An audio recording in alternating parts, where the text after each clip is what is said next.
This is a reproduction of a model 1841 6-pound smoothbore field gun. That's a very long and technical, complicated name. So the soldiers back then would just call it the 6-pounder because in theory it could shoot 6-pound cannonballs. Now the maximum range on this cannon is about a mile. So if you look all the way out there and you see Round Island, you might be able to hit the shores, but where exactly, I have absolutely no clue.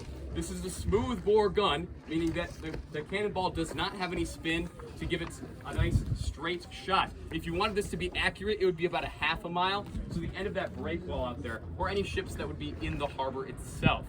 Now this is an 1840s gun that they were using in the 1880s. That's a pretty big time difference. I'm sure most of you aren't using 40-year-old phones. They're only using this because Mackinac Island at the time in the 1880s is serving as the nation's second national park. Does anyone know the first national park? Yellowstone was the first one. But then in 1875, they opened up Mackinac Island as the second one. It has about a 20-year running period, and then it turns into Michigan's first state park. But this was a national park. No one's really invading national parks. No one's really coming up to storm the fort and steal the fudge off the island, anything like that. So they decided to hand the Army up here some old equipment that was just meant to go boom, which is exactly what we're going to do for you folks today. How's that sound? Good. All right.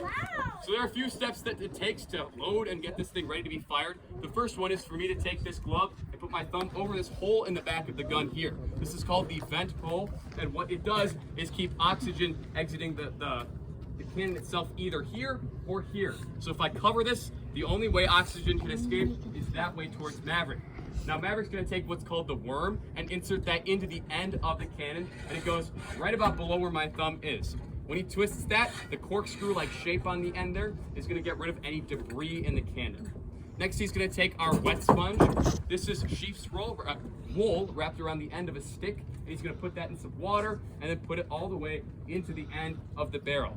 This gets rid of any embers that might be left from the previous shot. If you're firing 38 times in a row, you might need to clean it a little bit thoroughly between every shot. You don't want any accidents to happen.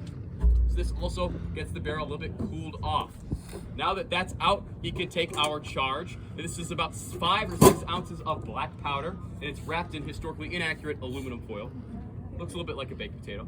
But he's going to take that and insert it into the end of the cannon and then ram that all the way about below where my thumb is. Historically, they would have been using what's called muslin cloth or a cloth type material that really burns up on impact, but now we're using aluminum foil. And what he's going to take now is get this thing ready to be primed by taking a small brass pick called the gunner's spike, and he's going to insert that into the end of the cannon right there. This opens up the charge, and now it's ready to be primed. To prime this today, we have a device that they would be using in the 1880s called a friction primer. Now this is a small copper tube filled with gunpowder, and then as well as a friction activated substance called fulminated mercury. This is important because it's friction activated, and when he attaches a lanyard to this and pulls, that friction is going to create a spark that goes straight down into the barrel and into our charge where it will go off. But this is my time to remind you folks that this is a cannon. What do cannons do? Bang. They go bang, they go boom. So it will be quite loud. If you'd like to, now be the time to cover your ears or press record on your phones. Ready, Michael? But with that being said, there are only 2 commands that you give the Maverick right here, which are ready, fire! Whoa. That wasn't nuts. All right. Thank you very much, folks.